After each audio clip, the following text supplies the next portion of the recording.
Hello everyone, कैसे आप सब लोग? I hope you are doing fine. We are on to the 6th lecture of current affairs curriculum of arts. हम लोग international and national affairs chapter में हैं, जहां पे हम लोग इंटरनेशनल और नेशनल बॉडीज पहले पढ़ने वाले हैं. ठीक है, we are already done with the international bodies like IMF, ECN, BRICS, SAARC, G20 and BIMSTEC. Now आज हम लोग खत्म करने वाले हैं नेशनल बॉडीज. हम लोग नेशनल बॉडीज खत्म करने वाले हैं, जिसमें से हम लोग सेबी पढ़ चुके हैं, कंपटीशन कमीशन ऑफ इंडिया पढ़ चुके हैं, RBI पढ़ चुके हैं, नीति आयोग पढ़ चुके हैं, the think tank of the government. Today we gonna discuss more of, हम लोग आज डिटेल में डिस्कस करने वाले हैं इब्बी. देखा है कभी इब्बी? सुना है तुमने? इब्बी सुना है क्या? यस, हम लोग थोड़ा सा देख चुके हैं इब्बी को. चलो देख लेते हैं. अब CCI का हमने देख लिया है. बैंकरप्ट यानी क्या? ठीक है, बैंकरप्ट यानी क्या? What do you mean by being bankrupt? Any idea? Nandini, where is Nandini? Bankrupt यानी क्या? What do you mean by being bankrupt? No idea? ठीक है, not wrong. Anything, any other answer? Shafia, Shivnath, Karishma, Alina? हाँ, जब आप अपनी लाइबिलिटीज पे ऑफ नहीं कर पाते, when your liabilities are more than your assets, it is a situation where you have gone bankrupt. आपके पास लोगों को देने के लिए पैसे नहीं है, तो तुम बैंकरप्ट हो, और इस जो सिचुएशन में हो, that is called as the situation of bankruptcy.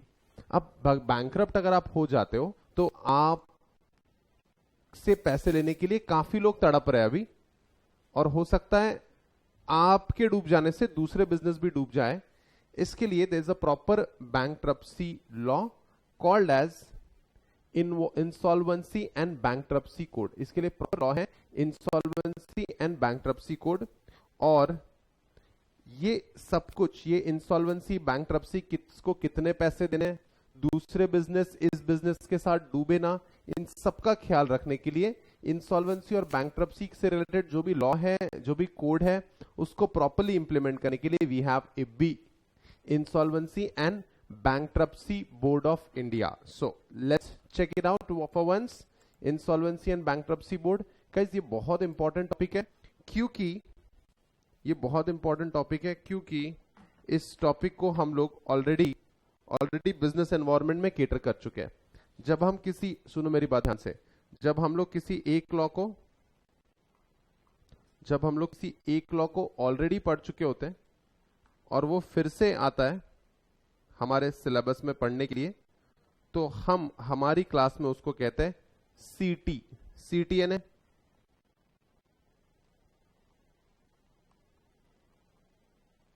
हमारी क्लास में उसको कहते हैं CT यानी कॉमन टॉपिक. और कॉमन टॉपिक CT अगर हम लोग कहीं भी, आप अगर कहीं भी मेंशन करोगे मेरी क्लास अटेंड करते वक्त, CS EET में, CS फाउंडेशन में, CS एग्जीक्यूटिव में, CS प्रोफेशनल में, कभी भी प्रोफेशनल तक जाओगे क्या? ओए हेलो, पक्का? जब भी मैंने किसी टॉपिक में CT लिखवाया, तो समझना वो टॉपिक क्या है वो topic? Very very very important. तो क्योंकि insolvency and bankruptcy board of India, IBBI, हम इसके भी पहले भी पढ़ के बिजनेस एनवायरनमेंट में, मैं आपको कोई भी कॉमन टॉपिक स्किप नहीं करूंगा कि यार ये हम लोग ऑलरेडी पढ़ चुके हैं, छोड़ो इसको. नहीं, ऐसा नहीं करूंगा मैं. इसको दोबारा पढ़ेंगे, और आप भी उस पर उतनी मेहनत करेंगे, क्योंकि अगर एग्जाम में क्वेश्चन आ गया तो आएगा, क्योंकि दो जगह टॉपिक है, तो स्किप होने का चांस थोड़ा कम होता है क्वेश्चन के पॉइंट ऑफ व्यू से. चलो, insolvency and bankruptcy board of India के बारे में पढ़ते हैं. जो लोगों ने लेट ज्वाइन किया है उनको हेल्प हो जाएगी काफी. Page number 15, current affairs. Insolvency and bankruptcy board of India, IBBI. The Insolvency and Bankruptcy Board of India was established on 1st October 2016.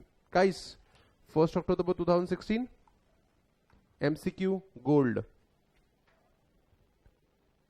Under Insolvency and Bankruptcy Code 2016, It's a key pillar of ecosystem responsible for implementation of the code that consolidates and amends the laws related to reorganization and insolvency resolution of corporate persons, partnership firms, and individuals in a time-bound manner for maximization of value of assets of such persons, to promote entrepreneurship, availability of credit, and balance the interest of all the stakeholders. तो ये जो बंदा है ना, ये जो बंदा है जो बैंकक्रप्ट हुआ है, इससे जुड़े हुए जो लोग हैं, कस्टमर्स है, सप्लायर्स है, ठीक है, बैंक्स है जिससे लोन लिया था इसने, ये सब लोग इससे जुड़े हुए हैं. तो दीज पीपल जो डिपेंडेंट है इसके बिजनेस पे, उनको कहते हैं स्टेक होल्डर्स. तो ये बंदा तो डूबा है, लेकिन उसके साथ ये स्टेक होल्डर्स ना डूबे, इसलिए बैंकक्रप्सी इस सिचुएशन के लिए एक बैंकक्रप्सी लॉ आया, दैट इज द कोड. लेकिन ये कोड को इंप्लीमेंट करने की जिम्मेदारी किसकी है? इब्बी की जिम्मेदारी है. ये कोड को इंप्लीमेंट करने की जिम्मेदारी है इब्बी की. चलो देखते हैं. और it is a unique regulator that regulates a profession as well as process. It's a regulatory oversight over insolvency professional agencies, insolvency professional entities, and information utilities. By the way, can you give me some insolvency professional का example? क्या आप मुझे insolvency के professional का example दे सकते हो? क्या बात कर रहे हो यार, ये इतना सारा नॉलेज लाते कहां से हो तुम लोग यार?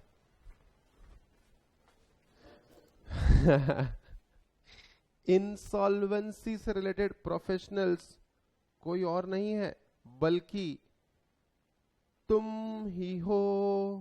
अब तुम सॉरी, इंसॉल्वेंसी के प्रोफेशनल कंपनी सेक्रेटरीज है, और जब कल जब तुम अपना खुद का ऑफिस ओपन करोगे, that will be called as, आपका ऑफिस रहेगा इंसॉल्वेंसी प्रोफेशनल एजेंसीज.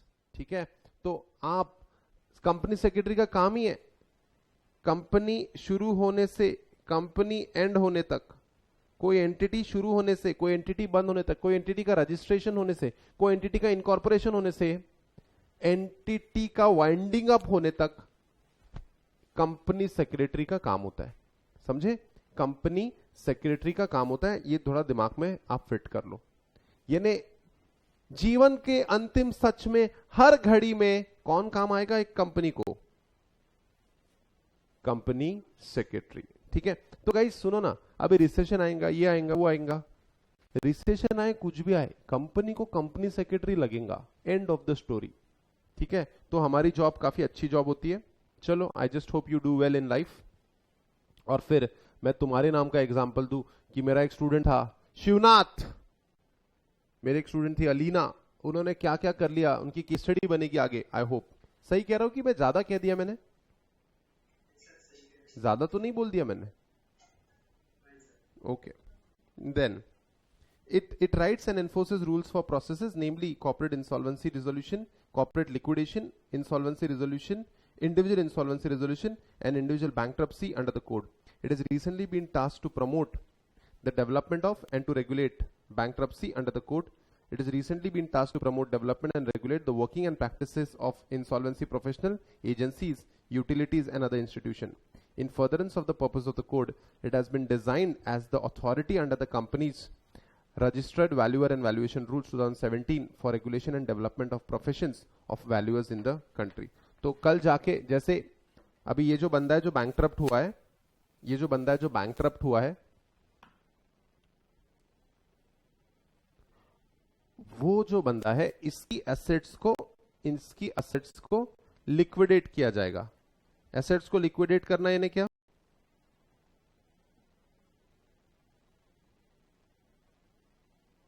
एसेट्स को लिक्विडेट किया जाएगा. What do you mean bye liquidate करना?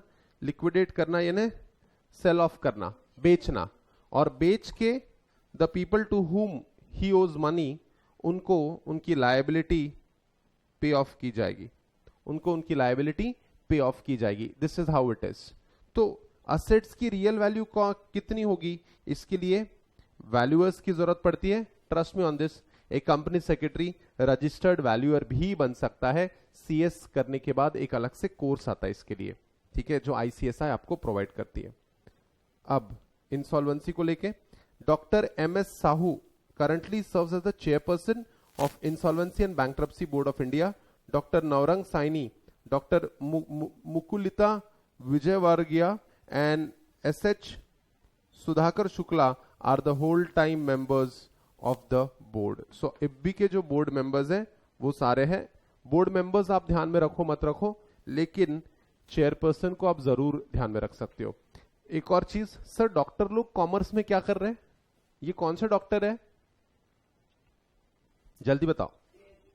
हाँ, yes yes. They are not surgeons. They are doctorates in philosophy. तो कॉमर्स में, मैनेजमेंट में, साइंस में, हर स्ट्रीम में पीएचडी होती है और पीएचडी करके ये लोग डॉक्टर बनते हैं. ठीक है, तो मेरा भी पीएचडी का थीसिस सबमिटेड है. अगर ये लॉकडाउन खुल जाता है तो 2021 तक मैं भी डॉक्टर बन जाऊंगा. तो फिर सब लोग कंफ्यूज रहेंगे कि ये सीए है, सीएस है या डॉक्टर है. चलो आगे बढ़ते हैं. अच्छा, आप लोगों को अगर हम लोग देखें इब्बी in news, conference on insolvency and bankruptcy code 2016, impact on markets and the economy. So guys, just check this out. Proper conference हुआ है. ठीक है, प्रॉपर कॉन्फ्रेंस हुआ है सर, लेकिन हमको तो दिखाई नहीं दे रहा. क्या बताओ, क्या मैं इस मीटिंग में था? बताओ जल्दी. क्या मैं इस मीटिंग में था? जल्दी बताओ सर. मुझे एक बात बताओ. एक minute. Oh, sorry, I'm so sorry.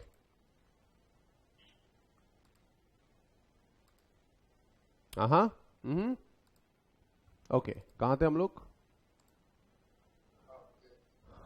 नहीं, यहां पे तो हम थे ही, लेकिन मुझे एक बात बताओ सर, मुझे तो इसमें इब्बी कहीं नजर ही नहीं आ रहा. इब्बी कहां है यहां पे?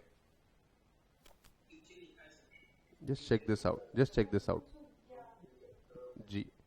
और एक चीज मैं आपको बताता हूं, ये नाम याद रखो. और अब हम लोग थोड़ा आगे बढ़ते हैं. ठीक है, the insolvency and bankruptcy board of India, IBBI and Vidhi centre. देखो रेड ग्रीन में हाईलाइट किया है, Vidhi centre of for legal policy in partnership with the faculty of law and commercial law centre, Harris Manchester college. ये किसके साथ किया गया?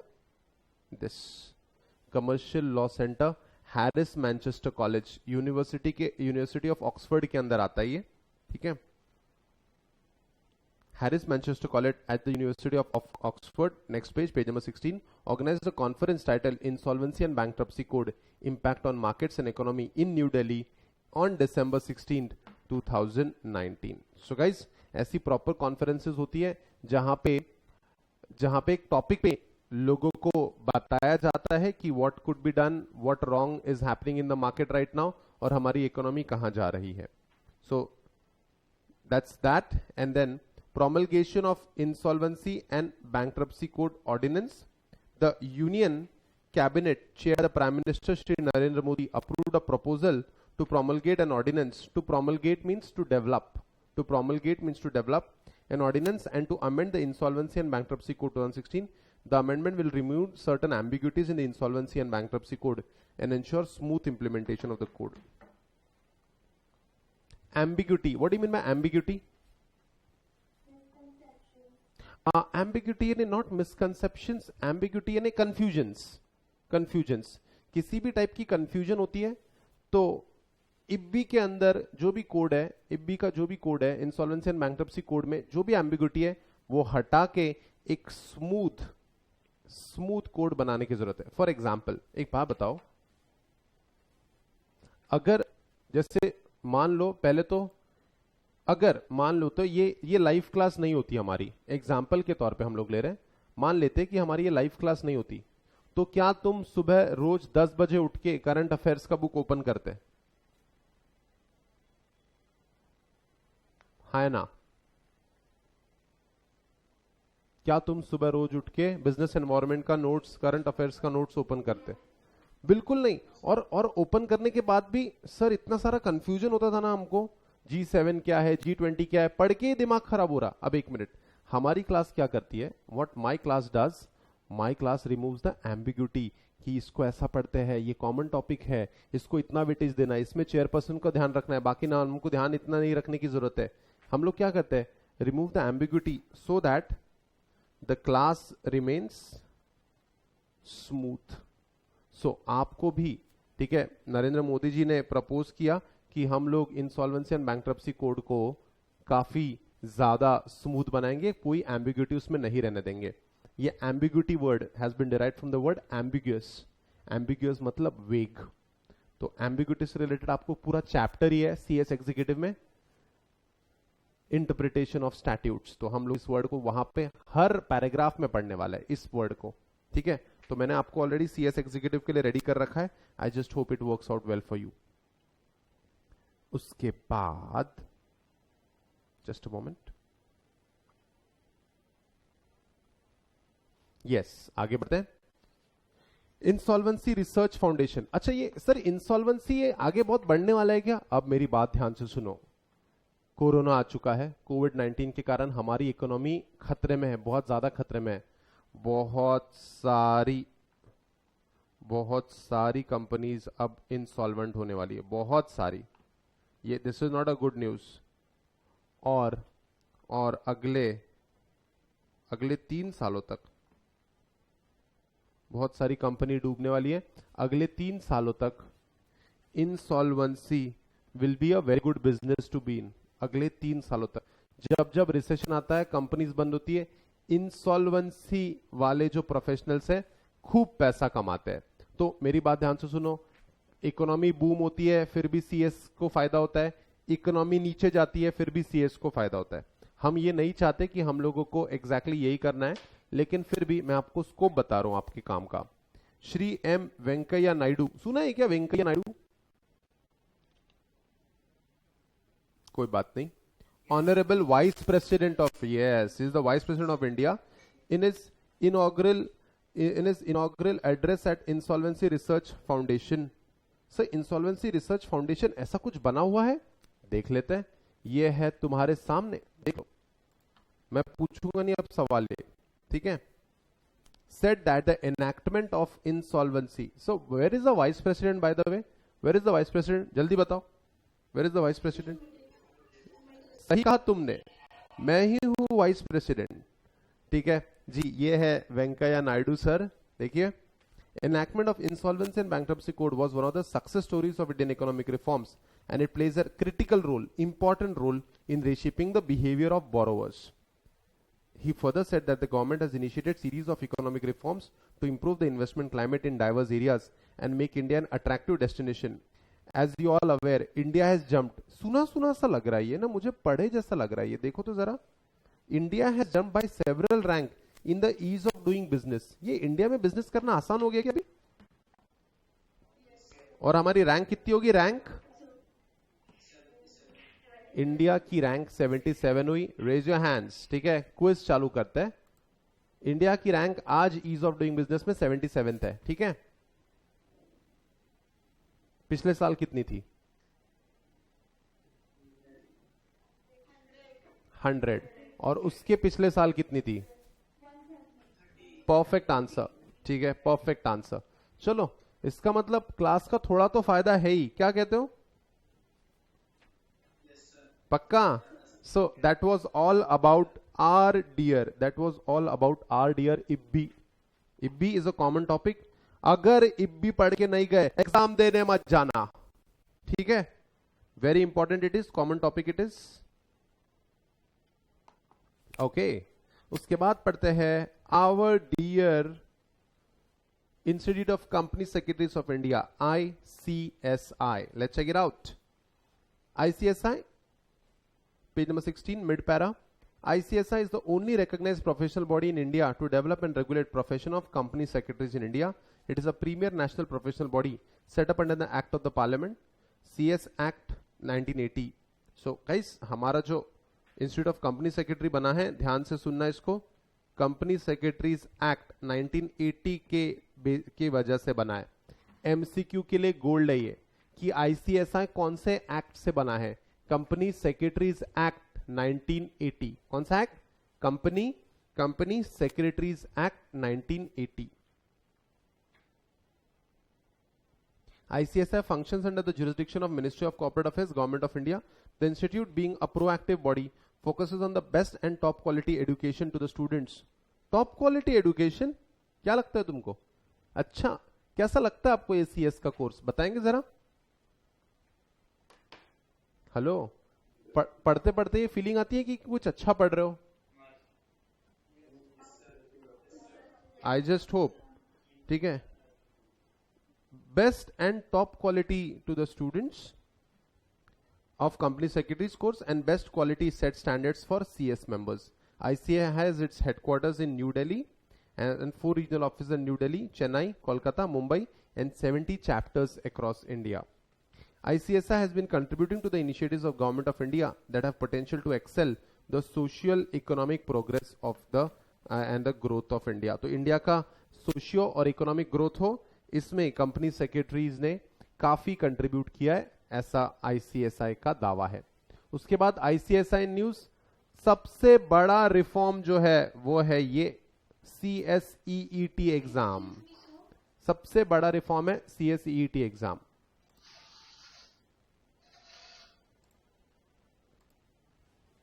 अब एक डाउट ऐसा आया है कि 70 चैप्टर्स अक्रॉस इंडिया, ठीक है, इसका आईसीएसआई का हेडक्वार्टर्स न्यू दिल्ली में है, ठीक है.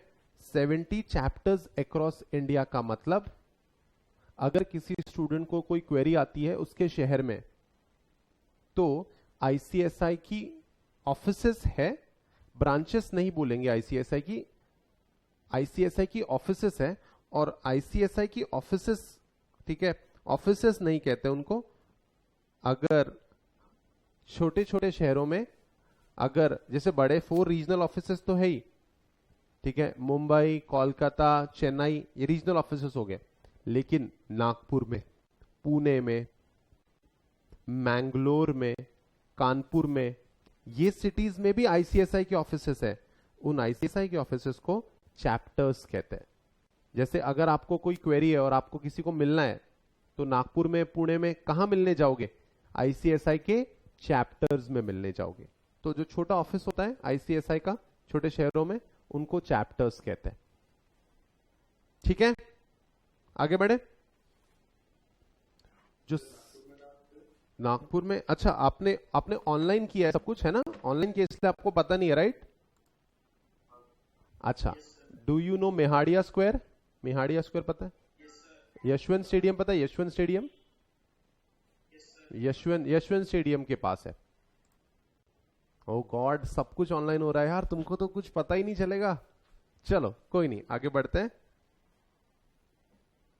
ICSI news, introduction of CS executive entrance test in place of foundation program. ये आप सबको पता है. हम लोग ये वाला पार्ट थोड़ा फास्ट पढ़ेंगे. As per the requirement of CS Amendment Regulation 2020, IC, the institute has introduced CS Executive Entrance Test in place of Foundation Program.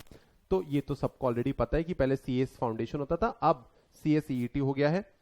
With the introduction of CSEET from February 3rd, 2020, new registration to foundation program has ceased to exist with effect from 3rd February 2020.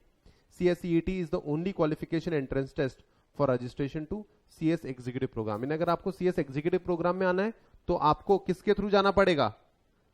Executive entrance test के through. यानी आप कहते हैं ना, अगर आपको उस तक पहुंचना है तो मेरी लाश के ऊपर से गुजरना पड़ेगा.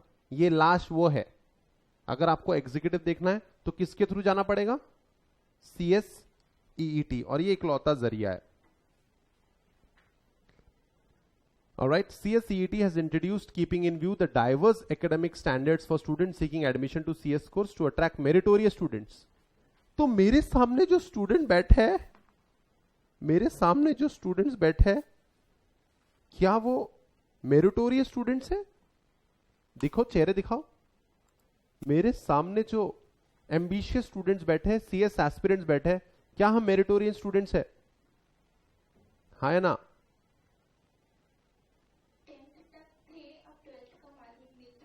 अच्छा, ज्यादा रिजल्ट की बात करते नहीं हम लोग कृपया आगे बढ़ जाते हैं. ठीक है, तो meritorious students and to test their aptitude for CS profession. यानी आप में वो बात है क्या, जैसे तुम लोगों ने कहा कि सर पढ़ते पढ़ते तुम लोगों ने जैसे अभी कहा सर पढ़ते पढ़ते ना सर मजा आ जाती है हमको, तो ये क्या है, आप में सीएस करने का एप्टीट्यूड है या नहीं ये दिखाता है।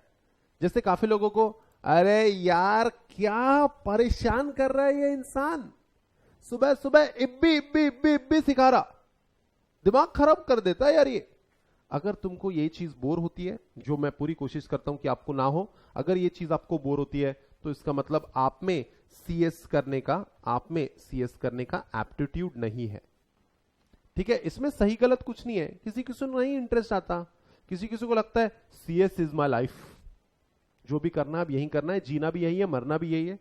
ठीक है, मुझे मेरे नाम के आगे लगाना है, मुझे मेरे नाम के आगे लगाना है क्या, CS.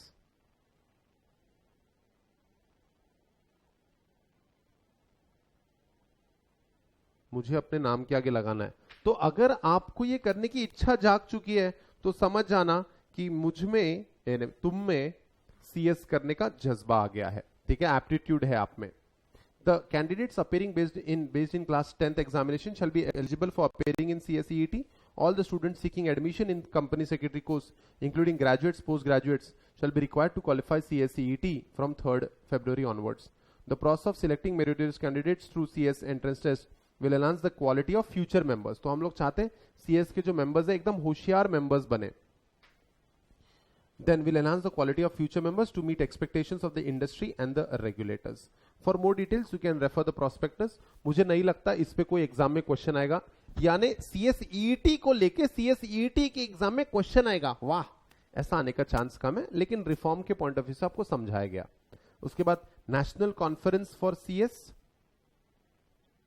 The 2-day national conference of corporate CS on the theme Governance Beyond Compliance, Expanding Horizons for Company Secretary was inaugurated in Mumbai, Maharashtra on 4th Jan 2020 and was concluded on 5th Jan 2020. एक minute, जो हमारे notes में लिखा है वो यहां पे तुमको नजर आ रहा है कि देखो तो जरा, कि बॉम्बे में हुआ था 4 और 5 जनवरी को हुआ था। एक मिनट, 3 चीजें, नेशनल कॉन्फ्रेंस फॉर कॉर्पोरेट्स हुआ था, ठीक है, उसमें से कौन से एरियाज थे? पहले तो उन्होंने टॉपिक है क्या, टॉपिक सही है क्या देखो तो जरा, governance beyond compliance, just a moment, अच्छा कलर सिलेक्ट करते हैं, governance beyond compliance, expanding horizon. क्या मैच हो रहा है, देखो मैच हो रहा है क्या नोट से? दूसरा, ये मुंबई में दिया था, ये मुंबई में हुआ था, ये भी सही है। डेट्स क्या थी इसकी, डेट्स बताओ जल्दी। 4th and 5th Jan, guys सब कुछ मैच हो रहा है, इसका मतलब हर चीज सही दी गई है। ऑलराइट, उसके बाद आपको पता है क्या, ये कंपनी सेक्रेटरी लोग ना ऐसा सर्टिफिकेट बना के देते हैं, ये ऐसा, ये कॉन्फ्रेंस की सारी फोटोग्राफ्स है, ये हमारे सारे president of ICSI, vice president of ICSI, ये सब होते हैं।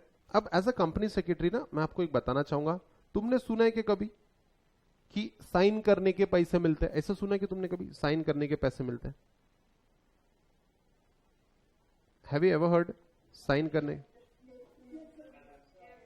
हाँ सर मैं क्या अपना साइन करूंगा और 10,000 अंदर, है ना?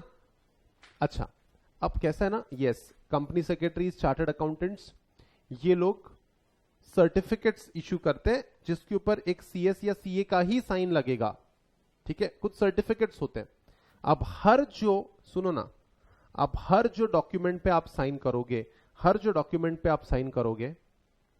तो उसको एक यूनिक नंबर मिलेगा।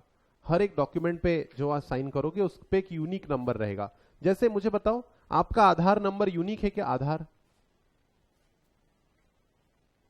आपका आधार नंबर यूनिक है, वैसे ही एक सीएस किसी भी डॉक्यूमेंट पे साइन करेगा, उस डॉक्यूमेंट का एक यूनिक नंबर रहेगा, उसको कहेंगे UDIN, unique document identification number. इससे क्या होगा, जो भी कंपनी सेक्रेटरी डॉक्यूमेंट पे साइन करेगा ना, तो अगर कल जाके उसने कोई गलत रिपोर्ट करी है, कोई गलत सर्टिफिकेट बनाया है, तो पहले उस कागज को ढूंढने में सालों लग जाते थे।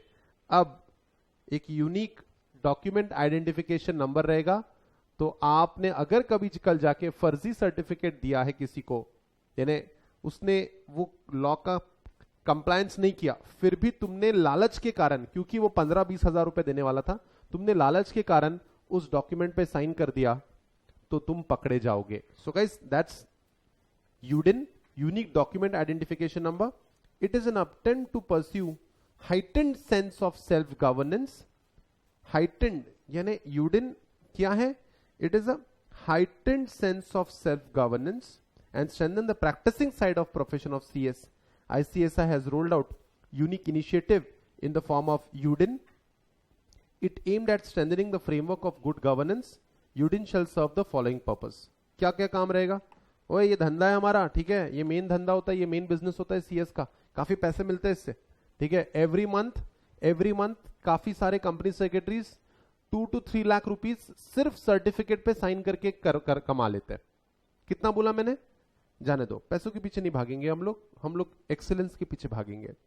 Then UDIN has to serve the following purpose. पहला, provide ease of maintaining register of attestation and certification services.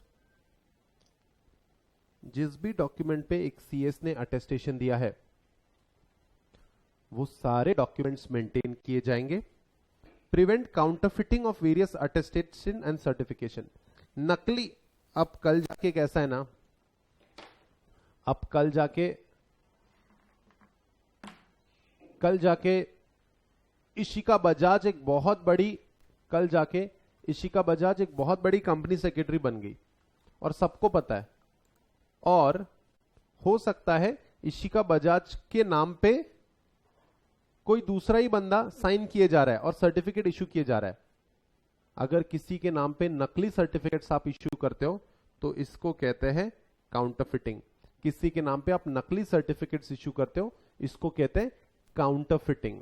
फर्जी सर्टिफिकेट को कहते हैं काउंटरफिटिंग. किसी भी चीज की नकल करना is called as counterfeiting. Counterfeiting of attestations and, जी बोलिए. Added. Anurag, are you there?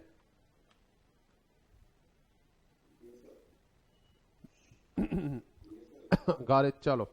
Then, ensure compliance with respect to ceilings on the number of certification attestation. यानी हर कंपनी सेक्रेटरी को कितने सर्टिफिकेट्स इशू कर सकते हैं, इसका एक अपर लिमिट रहेगा. सीलिंग यानी अपर लिमिट, यानी पता चला 50-50 लाख की सर्टिफिकेट साइन कर रहे हो तुम लोग, ऐसा नहीं चलेगा. हर कंपनी सेक्रेटरी को एडिक्वेट काम मिलना चाहिए. पता चला 1-2 कंपनी सेक्रेटरीज लाखों में कमा रहे, करोड़ों में कमा रहे, और दूसरे कंपनी सेक्रेटरीज बेचारे झुनका बाकर केंद्र पे खाना खा रहे, ऐसा नहीं होना चाहिए. Enable stakeholders and regulators to verify genuinity of documents, यानी डॉक्यूमेंट्स ओरिजिनल है या नहीं, जेन्युइन है या नहीं, साइंड और certified by the company secretary in practice. तो जो भी डॉक्यूमेंट्स है फर्जी ना हो, इसको लेके यूडिन बना है, unique document identification number. Guys trust me on this. Very important, इस पे क्वेश्चन जरूर आएगा, यूडिन पे क्वेश्चन जरूर आएगा, ठीक है. What are the purposes, serve the purpose, क्या यूनिक आइडेंटिफिकेशन नंबर का पर्पस क्या है, इस पे जरूर एक क्वेश्चन आएगा. या यूडिन का फुल फॉर्म क्या है, इस पे जरूर क्वेश्चन आएगा. अच्छा, फुल फॉर्म से याद आया, बुक मेंटेन कर रहे हो क्या? पक्का? चलो मैंने ये वाला पार्ट फिर से समझा देता हूं, ठीक है. पहला, providing ease of maintaining register of attestation and certification. आपने कितने सर्टिफिकेट्स दिए, कितने अटेस्टेशन दिए, कितने सारे क्लाइंट्स को कितने डॉक्यूमेंट्स दिए, इसको मेंटेन किया जाएगा, रिकॉर्ड बनेगा. फर्जी कागजात, फर्जी सर्टिफिकेट्स नहीं बनने चाहिए, इसकी कोशिश होगी. देन नंबर ऑफ सर्टिफिकेट्स एक कंपनी सेक्रेटरी कितने इशू करेगा, इसका भी रिकॉर्ड मेंटेन रहेगा. एंड डॉक्यूमेंट्स जेन्युइन है या नहीं, और कंपनी सेक्रेटरी से ही साइन है या नहीं, इसका वेरिफिकेशन होते रहेगा, thanks to UDIN. And the last topic for UDIN, emphasizing on the need for UDIN, the president of ICSI said, under the mechanism, an alphanumeric number shall be generated for identification. Alphanumeric यानी क्या? जिसके अंदर alphabets भी रहेंगे और numbers भी रहेंगे. For example, मैं आपको एक एग्जाम्पल दे देता हूं. यूडिन,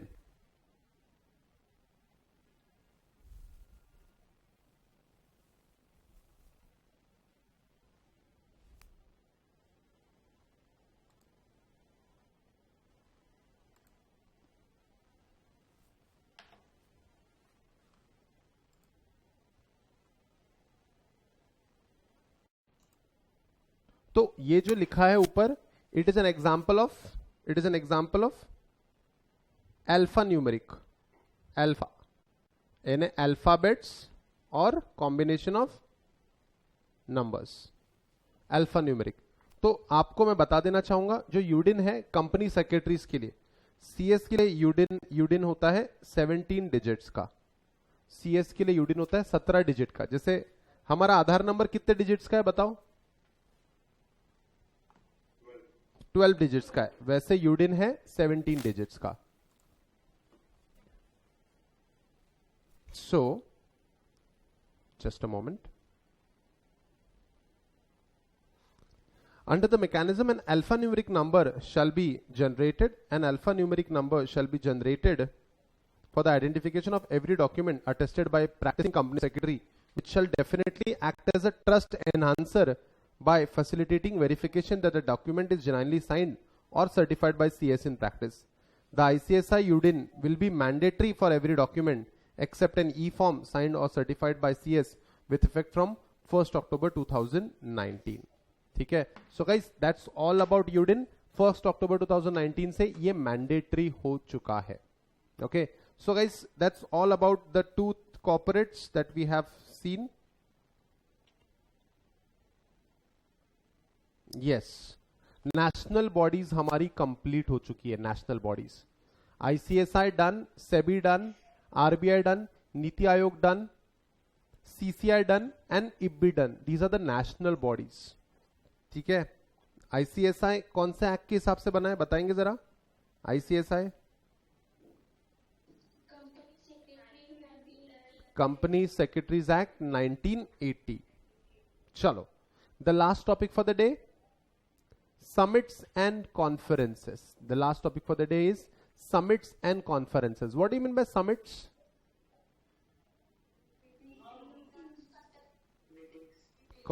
समिट्स यानी गैदरिंग, समिट्स यानी मीटिंग्स। यस, ठीक है। तो सबसे जो पहला समिट है वो है G7। ये G7, what do you mean bye G7? Group of 7। चलो ठीक है, आपको G7 ग्रुप ऑफ 7 में कौन सी कंट्रीज है? चलो जल्दी बताओ। Let's start from this. Canada,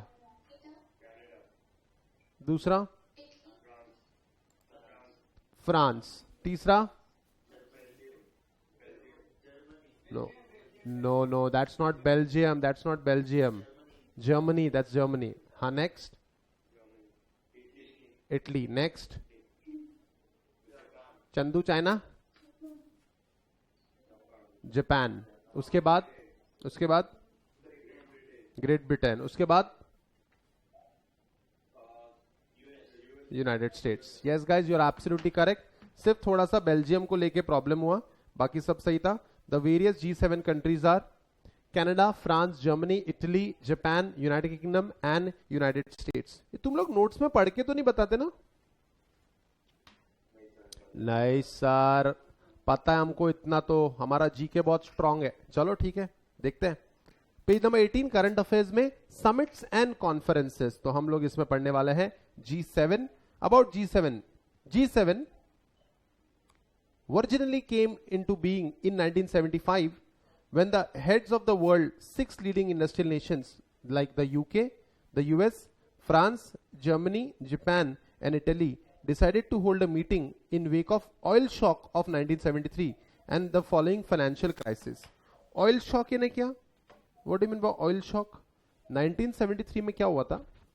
ये सऊदी अरेबियन कंट्रीज ने, अरब कंट्रीज ने ऑयल देने से मना कर दिया था और काफी सारी क्राइसिस आ गई थी फ्यूल को लेके ऑल ओवर द वर्ल्ड। तो वर्ल्ड के सारे सुपर पावर्स ने कहा हम लोग इस सऊदी अरब कंट्रीज पे डिपेंडेंट नहीं रहेंगे, हम लोग इसको सॉल्व करेंगे। तो ये सारी countries, these are you know very powerful countries, these are very good countries, ये like US, UK, Japan, you know it already, Italy, Germany. You know Germany is the best, यानी जर्मनी को हम लोग ज्यादा भाव नहीं देते, लेकिन अगर हम लोग बात करें ब्रांड्स की, Mercedes Benz German, BMW German, Audi German. So Germans are the best when it comes to machineries अब G7 के अंदर ऑयल शॉक में क्या हुआ, फिर 6 countries way joined bye Canada in 1976. 6 countries were joined by Canada in 1976 and Russia joined the group when it became known as G8. यानी Russia भी आ गया था और फिर ये बना G8. लेकिन रशिया को फिर निकाल दिया गया. क्यों निकाल दिया गया? चलो पढ़ते हैं. Russia joined the group when it became known as G8 in 1998 but was suspended in 2014 after it annexed Crimea from Ukraine. क्या बोल रहा है ये, बताता हूं.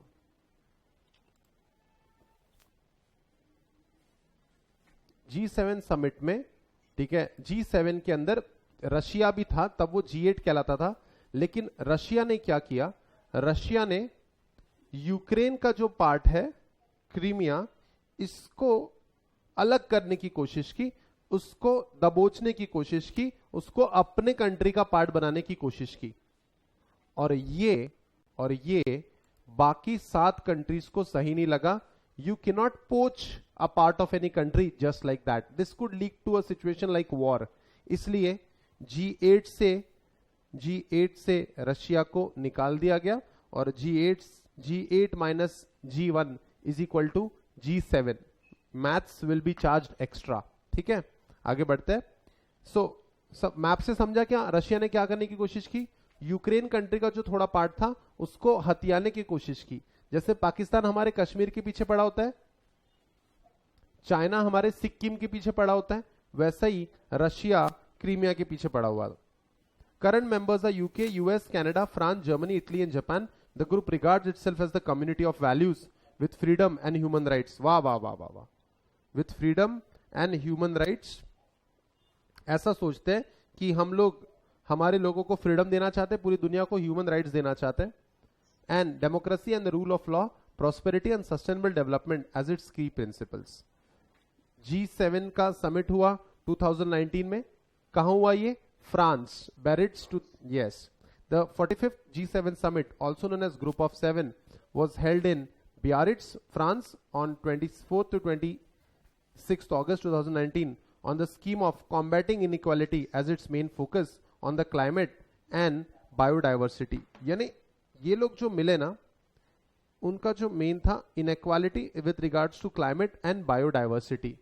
आपको क्या लगता है, is India liveable country? India में रह सकते हैं क्या? ऐसे ही पूछ रहा हूं.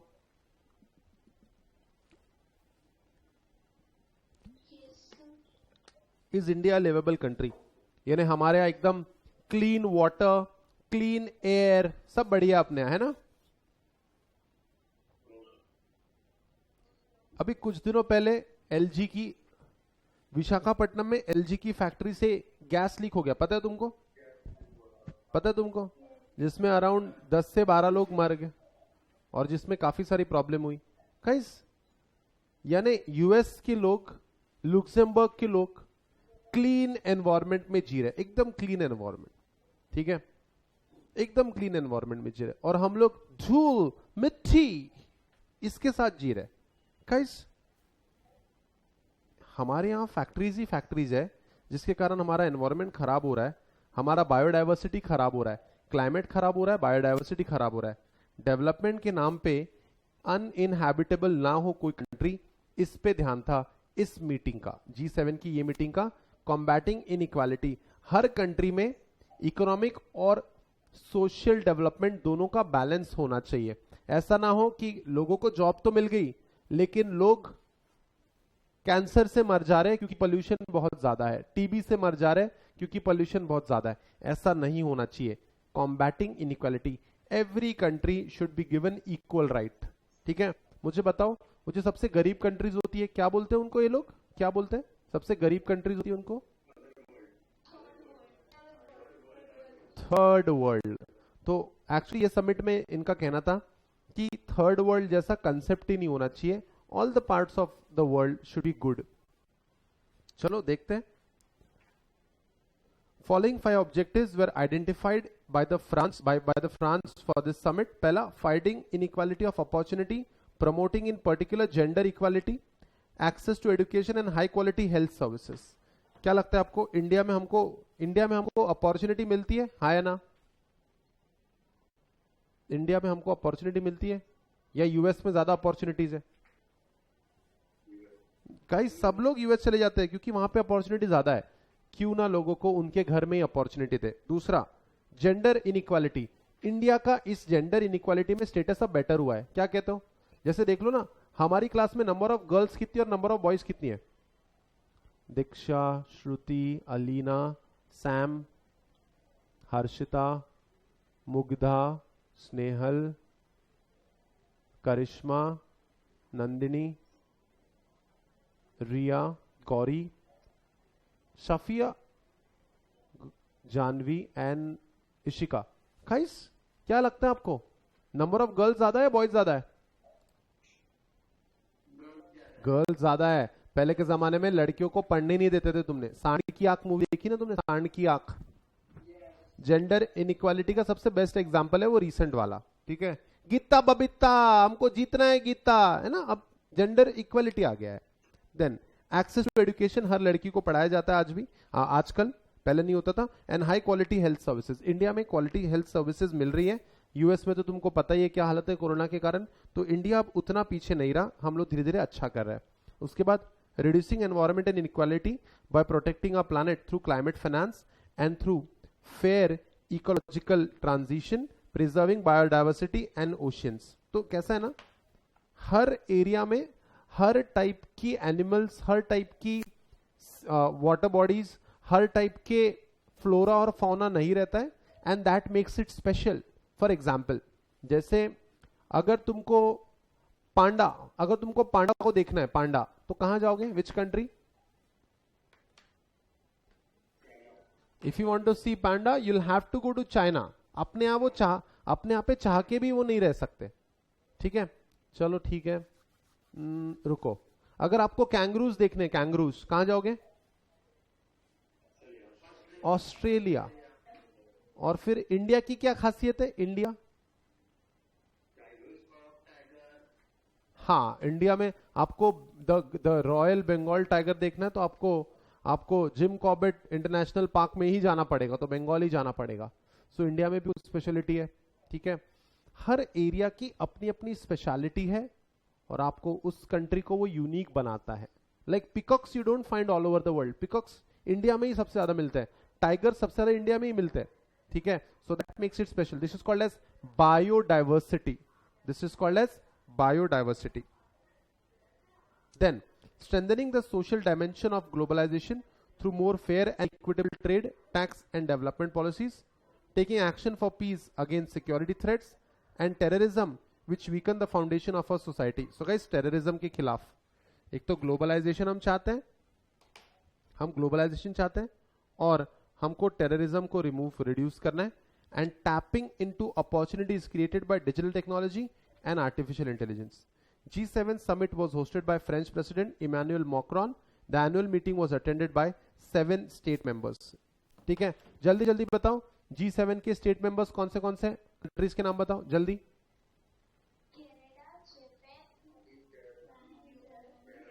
चाइना बोला किसी ने? चाइना, अरे चाइना नहीं है, जापान। चलो next page.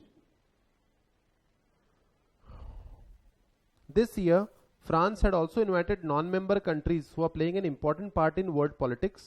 The invited guest nations included India, Australia, Spain, South Africa, Senegal, and Rwanda.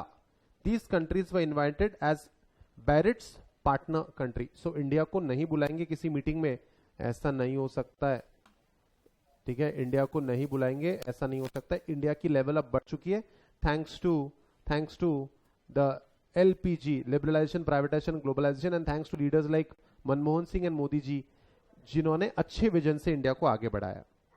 US will take over the G7 presidency from 1st Jan 2020. Guys, very important this is. Please देख लो इसको।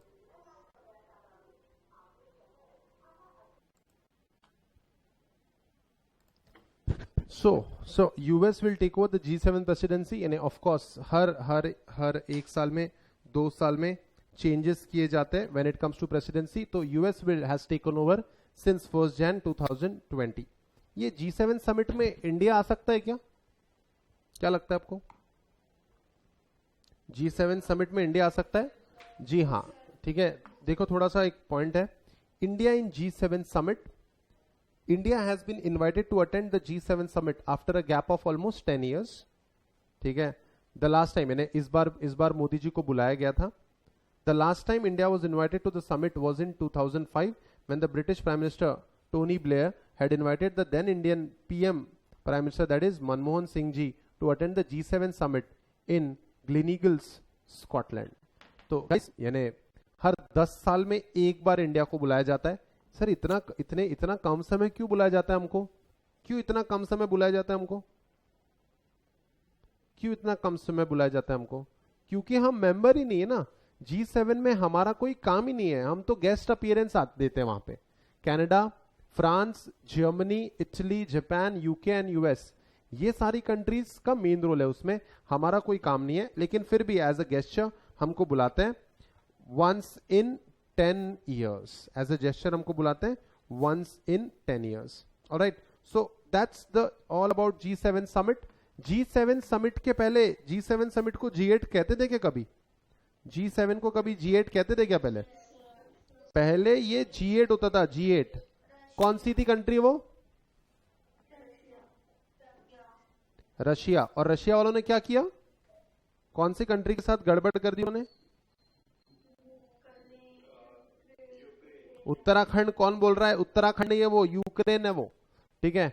Ukraine से उन्होंने Crimea छीनने की कोशिश की थी, and that did not go well with the rest of the members, and this is where उनको निकाल दिया गया। चलो छोटा सा मैं आपका टेस्ट ले लेता हूं। टेल मी आईसीएसआई ने हर डॉक्यूमेंट को एक अपना नंबर देने के लिए सोचा और इंप्लीमेंट भी कर दिया। हर डॉक्यूमेंट पे जो सीएस सर्टिफाई करेगा उसको नंबर देने के लिए सोचा है। कौन से कंसेप्ट के अंदर? यूडीन का फुल फॉर्म बोलो। What is the full form of UDIN? Unique document identification number. कितने डिजिट्स का होता है ये?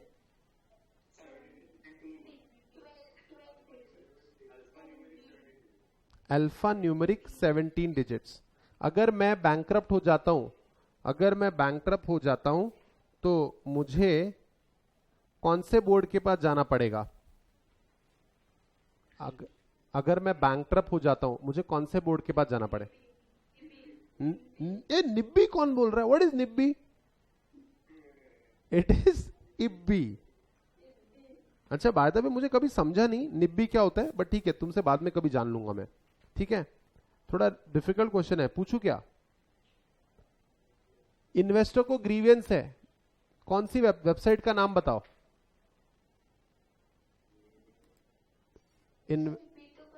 इन्वेस्टर को ग्रीवियंस है, वेबसाइट का नाम बताओ।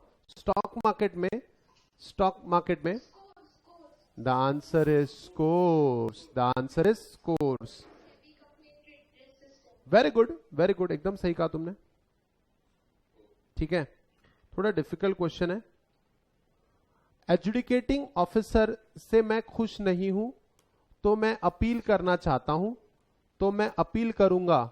स्टॉक मार्केट में मैं खुश नहीं हूं, एजुडिकेटिंग यानी सेबी के डिसीजन से मैं खुश नहीं हूं, सेबी के खिलाफ मैंने कंप्लेंट फाइल करी है, सेबी के डिसीजन से मैं खुश नहीं हूं, तो मैं अपील करने के लिए कहां जाऊंगा?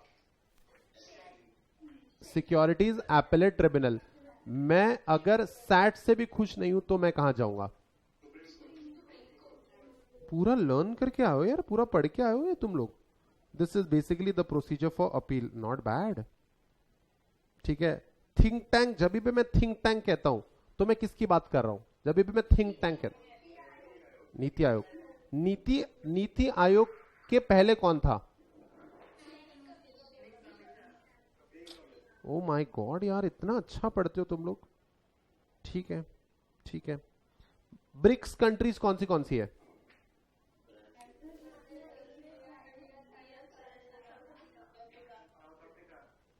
ठीक है, बिम्स्टेक। ठीक है, बिम्स्टेक में कौन सी कंट्रीज है? हाँ, हम्म।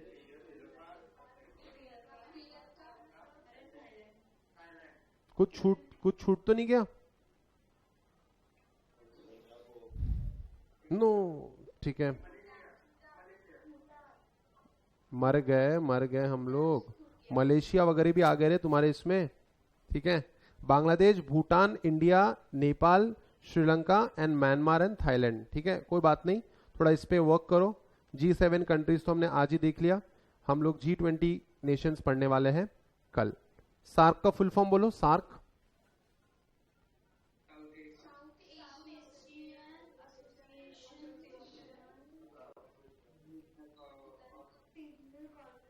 कोऑपरेशन, कॉरपोरेशन नहीं, कोऑपरेशन। चलो, not bad, not bad. ACN का फुल फॉर्म बता दो, बात खत्म करते हैं। एसीएन का फुल फॉर्म?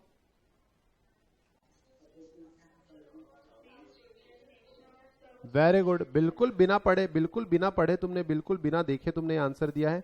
आईएमएफ का फुल फॉर्म बोल दो अब। IMF,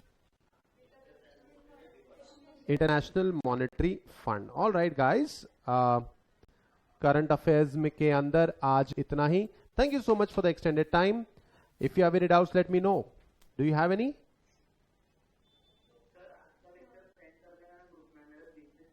All right, guys. Thank you so much. If you have no doubts, see you in the next video. Bye bye.